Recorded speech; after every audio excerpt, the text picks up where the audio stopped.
তো জয় Hind and hello everyone, কেমন আছো তোমরা সকলে? আশা করছি সকলেই ভালো আছো এবং জোর কদমে প্রস্তুতি নিচ্ছ। তো 2025 ইংরেজি শুভ নববর্ষে সবাইকে শুভকামনা জানাচ্ছি। আশা করি সকলের এই বছরটা খুবই ভালো কাটুক, খুব ভালো মতো কাটুক। তোমাদের যা যা স্বপ্ন মনের সব কিছু পূরণ হোক। আমি সর্বশক্তিমান ঈশ্বরের কাছে, ভগবানের কাছে এটাই প্রার্থনা জানাচ্ছি। তো চলো আজকের টপিক, আজকের ভিডিও যেটা সেটা শুরু করা যাক। আজকের ভিডিওতে আমি তোমাদের সাথে মূলত এইসব বিষয়ে আলোচনা করব যে কি করলে ট্রাফিক পুলিশের হাত থেকে বাঁচা যায়। তুমি বাইক নিয়ে বেরিয়েছো বা গাড়ি নিয়ে বেরিয়েছো, হঠাৎ করে পুলিশ ধরে নিল, তো তুমি কি করলে বা তোমার সাথে কি ডকুমেন্টস বা কি জিনিস রাখলে তুমি বাঁচতে পারো বা পুলিশ তোমাকে ছেড়ে দেবে, ধরবে না, বা আটকালেও ছেড়ে দেবে, ফাইন করবে না। তো একটা খুবই ইন্টারেস্টিং বিষয়, এই ইন্টারেস্টিং বিষয় নিয়ে আজকে আমি একটা ইন্টারেস্টিং ভিডিও বানাতে যাচ্ছি তোমাদের সাথে। তো পুরো ভিডিওটা সকলেই দেখো, স্কিপ না করে।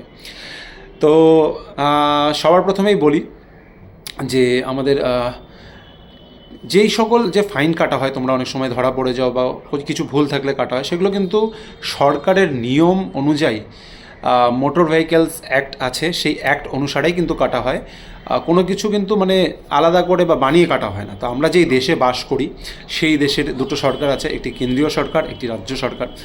তো প্রত্যেকের কিছু কিছু নিয়ম থাকে। তো আমাদের যে মোটর ভেহিকেলস অ্যাক্ট আছে সেটাও আমাদের সরকারেরই একটি নিয়ম, যেটা আমাদের দেশে বা আমাদের রাজ্যে বসবাসকারী প্রত্যেকটা নাগরিকের জন্য, প্রত্যেকটা নাগরিক এর জন্যই সমানভাবে কার্যকর। তো তো মোটামুটি ভিডিওটা এখান থেকে শুরু করছি। প্রথমে যতটুকু বলার ছিল আমি বলে দিলাম যে প্রত্যেকের জন্যই কার্যকর। তো এবার যখন আমরা বাইক নিয়ে বের হব, ঠিক আছে, তোমাদের কাছে মূলত 5টা জিনিস থাকা দরকার। যদিও আরও অনেক কিছুই থাকতে হয়, ঠিক আছে, মানে লিস্ট শেষ হবে না যতগুলো নিয়ম আছে, কিন্তু মূলত 5টে জিনিস যদি তোমাদের কাছে থাকে তাহলে পুলিশ তোমাদেরকে ছোবে না, বা যদি ধরেও তোমাদেরকে ইজিলি ছেড়ে দেবে। তো সেই 5টা জিনিস কি এখন বলছি, ঠিক আছে। সবার প্রথমে হেলমেট। এই হেলমেটটা পরে যদি তুমি গাড়ি চালাও তাহলে কিন্তু তোমাদের 90% রিস্ক থাকবে না যে পুলিশ তোমাদেরকে আটকাবে বলে। তুমি হয়তো তোমার কথার কথা হয়তো তোমার কোনো একটি কাগজ ফেল আছে, কিন্তু তবুও তুমি যদি হেলমেট পরা থাকে, একটি চেকিং চলছে, তার পাশ দিয়ে তুমি দিব্যি চলে যেতে পারবে। তো 90% ক্ষেত্রে যে পুলিশ তোমাদেরকে আটকায় বা আমাদের সকলকেই আটকেছে কোনো না কোনো সময়ে, তো সেটার সবথেকে ইম্পর্টেন্ট যেটা বাঁচার বিষয় সেটা হচ্ছে হেলমেট। একটা হেলমেট, সামান্য একটা হেলমেট পরা থাকলেই কিন্তু পুলিশ তোমাদেরকে ছোবে না। 1 নম্বর গেল। দ্বিতীয়ত, আরসি বুক, রেজিস্ট্রেশন সার্টিফিকেট যেটা থাকে সেটাকে ঠিকঠাক রাখতে হবে, তোমার নামে আছে কি না, সব আপ টু ডেট আছে কি না সেটা। আরসি বুক তোমার সাথে রাখতেই পারো, অরিজিনাল না রাখলে সেটা জেরক্স কপি একটা তুমি তোমার গাড়ির ডিগ্গিতে বা সিটের নিচে রাখতেই পারো। তার সাথে সাথে অবশ্যই 3 নম্বর আমি যেটি বলবো, যেটা আরও ইম্পর্টেন্ট, সেটা হচ্ছে ড্রাইভিং লাইসেন্স। একটা 2 হুইলার বা 4 হুইলার বা যে কোনো গাড়ি চালানোর জন্য আমাদের সরকার নিয়ম করেছে যে তোমাকে একটা বৈধ লাইসেন্স থাকতে হবে। তো 2 হুইলারের ক্ষেত্রে বলি যে তুমি যখন বাইক চালাচ্ছ তোমাকে 18 বছর হতে হবে, তারপরে তোমাকে ড্রাইভিং লাইসেন্সের জন্য অ্যাপ্লাই করতে হবে, তোমাকে বাইক চালানো শিখতে হবে, সেখানে ট্রায়াল দিতে হবে, তারপরে সব কিছুতে পাস করলে তোমাকে একটা লাইসেন্স দেওয়া হবে, যেটা সাধারণত 20 বছরের মেয়াদ থাকে, তারপরে সেটাকে রিনিউ করতে হয়। তো সেই বৈধ ড্রাইভিং লাইসেন্স তোমাকে থাকতেই হবে তোমাকে রোডে গাড়ি চালানোর জন্য বা যে কোনো অলিগলিতে গাড়ি চালানোর জন্য। যখন তুমি 2 চাকাটা তুমি স্টার্ট দিয়ে যখন তুমি চালানো শুরু করবে, তো তার আগে তোমাকে একটা লাইসেন্স তোমার কাছে রাখতেই হবে। যখনই তোমাকে পুলিশ ধরবে না কেন, তোমাকে লাইসেন্সটা শো করতে হবে যে হ্যাঁ আমি বৈধ, আমার কাছে লাইসেন্স আছে। তো হেলমেট, আরসি বুক এবং লাইসেন্সের কথা হয়ে গেল। এবং তার সাথে সাথে 4 নাম্বার যেই জিনিসটা তোমাদের কাছে থাকতে হবে সেই জিনিসটা হচ্ছে পলিউশন বা পিইউসি, ঠিক আছে। পলিউশন আন্ডার কন্ট্রোলের যে সার্টিফিকেটটা থাকে সেটা আগে 6 মাস করে থাকতো, এখন 1 বছর করে দিয়েছে। সম্ভবত 150 টাকা, 120 বা 150 টাকা, 150 টাকা সম্ভবত, ঠিক আছে। লাস্টবার যখন আমি করেছিলাম 150 টাকা। তো 150 টাকার মতো নিচ্ছে 1 বছরের জন্য। তো সামান্য 150 টাকার কারণে কিন্তু অনেকেই নেগলিজেন্সি করে যে করবো না বা কি আছে না আছে, কিন্তু তোমাকে কিন্তু এটা নিয়ম, সরকারের যে মোটর ভেহিকেল অ্যাক্ট যেটা আছে সেই অ্যাক্ট অনুসারে তোমাকে কিন্তু পলিউশন পলিউশন আন্ডার কন্ট্রোল, যে তোমার গাড়িটা চলছে সেটা কিন্তু পলিউশন ছড়ায়, তো সেটা আন্ডার কন্ট্রোলে আছে কিনা সেটার একটা আপ টু ডেট করা সার্টিফিকেট, যেটা 1 বছরের বর্তমানে মেয়াদ থাকে, সেটা তোমার কাছে রাখতে হবে। বারে বারে বলছি, অরিজিনাল পেপারস না থাকলেও সেটার জেরক্সটা কিন্তু তোমার গাড়ির সাথে হয় ডিগ্গিতে নাহলে কোনো একটা জায়গাতে রাখতেই হবে, যাতে তোমাকে যদি ধরে সাথে সাথে দেখালে যে ঠিক আছে 2 মিনিটের ব্যাপার, চেক করলো যে হ্যাঁ এই কারণে তোমাকে আটকানো হয়েছে, দেখি তোমার কাগজপত্র ঠিক আছে কি না, এই যে স্যার ঠিক আছে।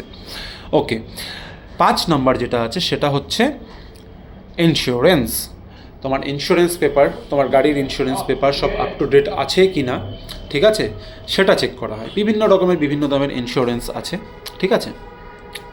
ইন্স্যুরেন্স জিনিসটা কিন্তু খুবই গুরুত্বপূর্ণ। তুমি ভেবো না যে তোমার এলআইসি করা আছে বা বিভিন্ন অন্যান্য ইন্স্যুরেন্স করা আছে কিন্তু বাইকের ইন্স্যুরেন্স করা নেই, ঠিক আছে, সেক্ষেত্রে তুমি ছাড় পেয়ে যাবে, এটা কিন্তু একদমই ঠিক না, ঠিক আছে, তুমি কিন্তু ছাড় পাবে না। তো ছাড় পাওয়ার জন্য কি করতে হবে, তোমাকে গাড়ির ইন্স্যুরেন্স করাতে হবে। এবার একটা কথা বলি, খুব ইম্পর্টেন্ট, তুমি যদি গাড়ির ইন্স্যুরেন্স না করাও তাহলে কি হচ্ছে, তোমার ইন্স্যুরেন্স ফেল আছে, ঠিক আছে, তোমার অ্যাক্সিডেন্ট হলো, প্রাণহানি হলো বা কিছু একটা হানি হয়ে গেলো, ঠিক আছে, সেক্ষেত্রে কিন্তু তুমি এলআইসিরও টাকা পাবে না, এদিকে অনেক কিছুই টাকা পাবে না। আমরা কিন্তু বিভিন্ন পলিসি করার সময় টার্মস অ্যান্ড কন্ডিশনস হাজার হাজার ছোটো ছোটো ছোটো ছোটো করে লেখা থাকে, অনেকগুলো টার্মস অ্যান্ড কন্ডিশনস থাকে, সেগুলো পড়ি না, বা 2, 4, 5টা পড়ি, কে এত পড়বে, পড়ার সময় নেই, কিন্তু সেখানে লেখা থাকে যে এই কন্ডিশনে তুমি কিন্তু টাকা পাবে না, তুমি তোমার ক্লেম করতে পারবে না পলিসির টাকা। সেটা যে কোনো insurance, life insurance corporation of India হোক বা অন্যান্য যে কোনো পলিসি হোক, তুমি যদি অন্য কিছু করে থাকো আর এদিকে যদি তোমার গাড়ির ইন্স্যুরেন্স ফেল থাকে, সেক্ষেত্রে তুমি ওই টাকাটাও কিন্তু পাবে না। কতটা সাংঘাতিক বিষয়। তো সামান্য বছরে 1200, 1400 টাকা, 1500 টাকা বা 2000 টাকার জন্য তোমার কোটি কোটি টাকার নোকসান হতে পারে। তো সেই জিনিসগুলোকে অ্যাভয়েড করার জন্য তোমাকে অবশ্যই তোমার সার্টিফিকেট যেটা আছে ইন্স্যুরেন্স সার্টিফিকেট, সেটা বছরে বছরে আপডেট করতে হবে, তোমাকে ইন্স্যুরেন্সটা আপ টু ডেট রাখতে হবে। ওকে, তো এই 5টা জিনিস যদি তোমার আপ টু ডেট থাকে, সঠিক থাকে, তাহলে পুলিশ তোমাকে ছোবে না। এবার এই নিয়মগুলো কিন্তু সরকারের বানানো, সেই সরকার যেই সরকারকে তোমরা নিয়ে এসেছো বা যেই গভর্নমেন্ট আমাদের রাজ্য বা আমাদের দেশ চালাচ্ছে, ঠিক আছে, সেই সরকারেরই তৈরি, তাদের আমরা কর্মচারী, পুলিশ আমরা কর্মচারী, সেই সরকারের গাইডলাইন্স অনুসারে কিন্তু আমরা নিয়ম মেনে আমরা আমাদের ডিউটি করি। যখন চেকিং করা হয় এবং সেই চেকিংয়ে যদি তোমাদের কোনো কিছু ডিসপুট থাকে, প্রত্যেকটা জিনিসের জন্য ফাইন হয়। এই ফাইন থেকে বাঁচার 2টো উপায় আছে। ফার্স্ট অফ অল, আমি গাড়ি চালাবো না, আমার কোনো বাইক দরকার নেই, আমি সাইকেল চালাবো, আমি হেঁটে যাতায়াত করব বা পাবলিক ট্রান্সপোর্ট আমি যাতায়াত করব, তাহলে সারা জীবন তোমার এই ট্রাফিক পুলিশের ঝঞ্ঝনাহাট থেকে মুক্তি পেয়ে যাবা তুমি। আর দ্বিতীয়ত, যদি আমি বাইক চালাই তাহলে আমাকে মিনিমাম এই 5টা জিনিস আমাকে আপ টু ডেট রাখতে হবে, আমার সাথে রাখতে হবে, ঠিক আছে। এবার কখনো কখনো কী হয়, অনেক সময় আমরা তাড়াহুড়োতে কোনো জিনিস নিয়ে আসতে ভুলে যাই, বাট আমার কাছে আছে, বাড়িতে আছে, তুমি রিকোয়েস্ট করতে পারো যে স্যার আমার কাছে আমার লাইসেন্সটা আছে, বাট আমি ভুলবশত নিয়ে আসতে পারিনি। তো সেটার জন্য তোমার কাছে সময় থাকবে 15 দিন, তোমার কাছে সময় থাকবে, একটা বৈধ সময় থাকবে। সেই সময়ের মধ্যে কিন্তু তুমি সেই সঠিক জায়গাতে গিয়ে সেই অফিসারের সম্মুখীন হয়ে তুমি দেখাতে পারো যে স্যার আমার সেদিন এই সমস্যা আমি আনতে পারিনি, এই যে আমার লাইসেন্স, এই যে আমার পলিউশন, আপনি ডেট দেখে নেন, এত তারিখে আপনি আমাকে ধরেছিলেন, তো সব ঠিকঠাক আছে। তখন যদি দেখে যে না ঠিক আছে, তখন তোমাকে ছেড়ে দেবে, ঠিক আছে। তো বুদ্ধি মানে সব থেকে চালাকির বিষয় এটাই হবে যে তোমাকে সব ডকুমেন্টস সাথে রাখাটাই বুদ্ধিমানের বিষয় হবে। তো এই কথাটাই বলার ছিল যে এই সকল জিনিস করা থাকলে তোমাকে পুলিশ ধরবে না। এবং আরও কিছু আমি ট্রিক্স বলছি যেখান থেকে তোমাকে পুলিশ ধরবে না। ধরো তোমাকে ধরে নিল, হয়তো তোমার পাশেই বাড়ি বা পাশে তুমি কাজে যাচ্ছ, কোনো অফিসে, কোনো সরকারি বা বেসরকারি অফিসে বা কোনো জায়গাতে তুমি কাজ করো, কোনো জায়গায় তুমি চাকরি করো বা কোনো দোকানে তুমি কাজ করো, তো সেখানে তুমি যাচ্ছ, হয়তো তোমার পাশেই আর 10-15 মিটার দূরেই তোমার কর্মক্ষেত্র, সেখানে যাওয়ার আগেই কোনো জায়গাতে তোমাকে কোনো মোড়ে বা কোনো চৌপতিতে তোমাকে ধরে নিল। তো তখন তুমি রিকোয়েস্ট করতে পারো যে স্যার আমার এই যে পাশেই বাড়ি বা পাশেই আমার কাজের জায়গা, স্যার যাচ্ছিলাম, স্যার একটু ছেড়ে দিন। তো 99% ক্ষেত্রে কিন্তু ছেড়ে দেয়, এরকম যদি হয়। যে এটা একটা ট্রিক্স আমি তোমাদেরকে বলে দিলাম যে একটু অলওয়েজ পোলাইটলি কথা বলতে হয়। অলওয়েজ কখনো ঝগড়াঝাটি বা উগ্র মেজাজে পুলিশের সাথে বা যে কোনো কর্মচারী বা যে কোনো মানুষের সাথে বিহেভিয়ার করবে না, সে যেই হোক না কেন, যতই রাগী হোক না কেন, পোলাইটলি নম্রভাবে ভদ্রতা সহকারে ভদ্র ভাষায় যদি কথা বলো না, 95% কেস ওখানেই সলভড। তারপরে তুমি একটু ভালো মতো বুঝিয়ে বললে।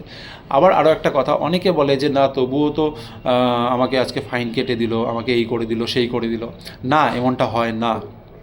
তোমার কাছে যদি প্রত্যেকটা কাগজ আপ টু ডেট থাকে, তুমি যদি সঠিকভাবে কথা বলতে পারো, তুমি জিজ্ঞেস করলে কেন দাঁড় করানো হলো স্যার আমাকে, তাহলে তুমি তখন তোমাকে বললো ঠিক আছে তোমার একটু লাইসেন্সটা চেক করি, তোমার লাইসেন্স আছে কি না। কারণ ওখানে তো আমাদের সবার জানা থাকে না কে বাইক চালাচ্ছে। এখন তো 15 বছরের একটা ছিল, হয়তো হাট্টাকাট্টা দেখে মনে হচ্ছে 20-25 বছর, কিন্তু তার হয়তো বয়স 16 বছর 17 বছর বা 18 বছর হয়নি, 17.5 বছর সে বাইক চালিয়ে বেড়াচ্ছে। তো অবশ্যই চেক করতে হবে, চেক করা যেতেই পারে যে ঠিক আছে আপনার আপ টু ডেট আছে কি না, বা আপনার গাড়ি থেকে কালো ধোঁয়া বেরোচ্ছে, দেখেই বোঝা যাচ্ছে পলিউশন বেরোচ্ছে, তো আপনার পলিউশন আপ টু ডেট আছে কি না সেগুলো চেক করার জন্য পুলিশ যে কোনো সময় যে কোনো জায়গায় আপনাকে আটকাতেই পারে।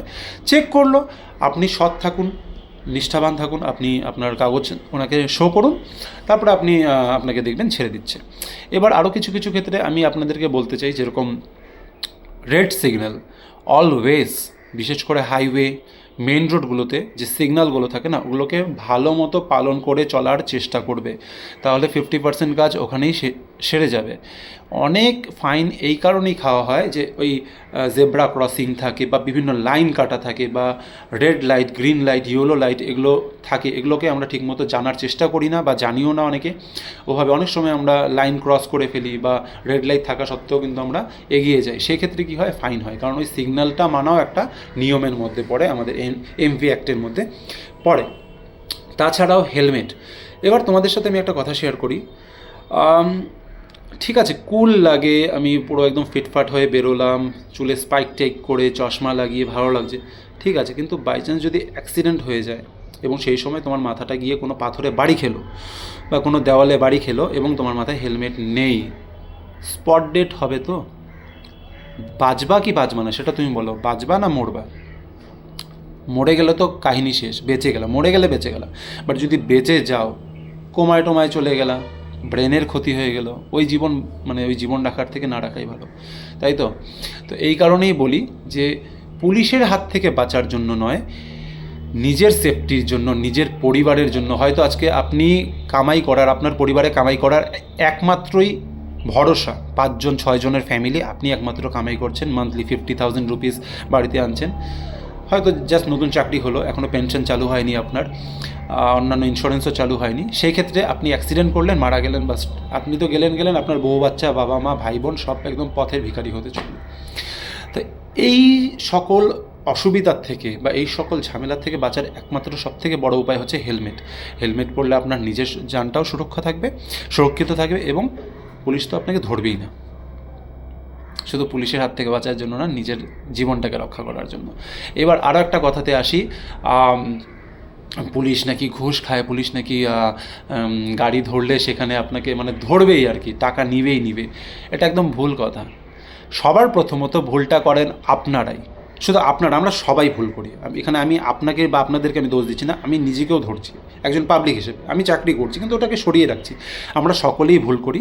ফার্স্টে তো কোনো একটা ভুল করলাম, হয় হেলমেট নেই, 3-4জনকে বসিয়েছি বাইকের মধ্যে, কারোরই হেলমেট নেই, আচ্ছা কোথাও ধরলো, কেন হেলমেট নেই, আচ্ছা ঠিক আছে দেখি ইন্স্যুরেন্স, পলিউশন লাইসেন্স আছে কি না, ওগুলোও ভাই কিছু নেই।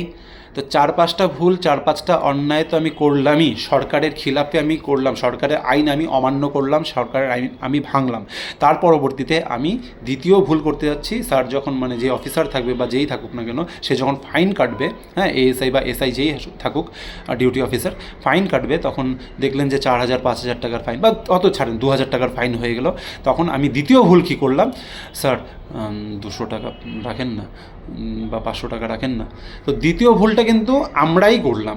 ফার্স্ট অফ অল সরকারের আইন অমান্য করলাম, আইন ভাঙলাম, মোটর ভেহিকেল অ্যাক্ট আমি অমান্য করলাম, প্রথম ভুল অপরাধ। দ্বিতীয়ত আবার আমি ঘুষ দিলাম, যেটা দেওয়া একদম অন্যায়।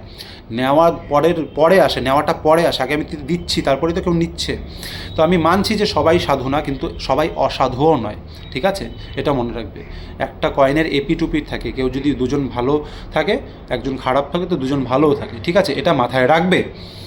তো দ্বিতীয় ভুল কী করি, স্যার 500 টাকা রাখেন না প্লিজ, ছেড়ে দেন। তো প্রথমত ভুল আমিই করলাম, দ্বিতীয় ভুলও ঘুষ দিয়ে আমি করলাম। বাই চান্স কোনো অফিসার যদি এই ধরনের কোনো কাণ্ড ঘটিয়ে থাকে, আমার জানা নেই, কিন্তু কথার কথা যদি ঘটিয়েও থাকে, কারণ অনেকেই বলেছে বা অনেকেই এরকম অভিযোগ করে, তো দ্বিতীয় ভুলটা কার, ফার্স্ট ভুল আমি করলাম মোটর ভেহিকেল অ্যাক্ট ভেঙে, দ্বিতীয় ভুল আমি করলাম ঘুষ দিয়ে, তৃতীয়ত কেউ যদি কোনো অফিসার নিল। তারপর আমি বাড়িতে আসলাম, বাড়িতে আসার পরে বন্ধুদের মাঝখানে বললাম, সালা আজকে তো আমাকে এখানে এত টাকা ফাইন করে দিল, আজকে আমাকে এই করে দিল, সালা ঘুষখোর অফিসার, ঘুষখোর পুলিশ, হ্যাঁ মানে কত কিছু রে ভাই। সালা ভুলও করবি তুই, সেকেন্ড ভুলও তুই করবি, আবার ঘুষখোর বলবি পুলিশকে। আরে ভাই, অতই যখন তোরা ভদ্র, অতই যখন তোরা লয়াল, অতই যখন তোরা সব কিছু ঠিকঠাক আছে তোদের, তাহলে দে না 20,000 টাকার ফাইন, দে না 10,000 টাকার ফাইন, সেটা তো দিবি না। 500 টাকা দিয়ে বাঁচলিও, আবার পুলিশের বদনামও করলি। তো এটা আমাদের সবাইকে এই জিনিসটা দেখা উচিত। আজকে এই ভিডিওটা অনেকটা লম্বা হয়ে গেল, ঠিক আছে, অনেকদিন ধরে আমি সেরকম ভিডিও আনছিলামও না। তো আশা করি আমার কথাগুলো, যেই জিনিসগুলো খারাপ লেগেছে তোমাদের, সেই খারাপ লাগাগুলোর থেকে একটু শিক্ষা নিবে, এবং যেই কথাগুলো ইনফরমেটিভ লেগেছে সেগুলো থেকেও শিক্ষা নিবে, এবং আশা করি একটা শিক্ষামূলক ভালো শিক্ষণীয় বিষয় একটি ভিডিও তোমাদের সামনে আমি উপস্থাপনা করতে পারলাম। তো পরবর্তীতে আবার কোনো ভিডিওতে দেখা হচ্ছে, ততক্ষণের জন্য জয় হিন্দ, বন্দে মাতরম, ভারত মাতা কি যায়। যারা পড়াশোনা করছে, ছুটিয়ে পড়াশোনা করতে থাকো, বিভিন্ন, শুধু পুলিশ না, বিভিন্ন বিষয়, বিভিন্ন চাকরি পরীক্ষার জন্য বা বেসরকারি চাকরি পরীক্ষার জন্য, যাই হোক না কেন, সেগুলোর জন্য প্রিপারেশন ঠিকঠাকভাবে নাও, ঠিকঠাকভাবে এগিয়ে যাও। নতুন বছর অনেক ভালো কাটুক তোমাদের, এই নতুন বছরই তোমরা সকলেই চাকরি পাও, এই আশা রাখি, এই প্রার্থনা রাখি ভগবানের কাছে। এবং তোমাদের কাছে একটা রিকোয়েস্ট আমার চ্যানেলটাকে সাবস্ক্রাইব করতে থাকো যারা এখনও করোনি, লাইক কমেন্টস অ্যান্ড শেয়ার করে দিও বন্ধুদের মাঝখানে, একটু সাপোর্ট করো আমার চ্যানেলটাকেও, ঠিক আছে। তো ততক্ষণের জন্য জয় হিন্দ, বন্দে মাতরম, tata, and happy new year again.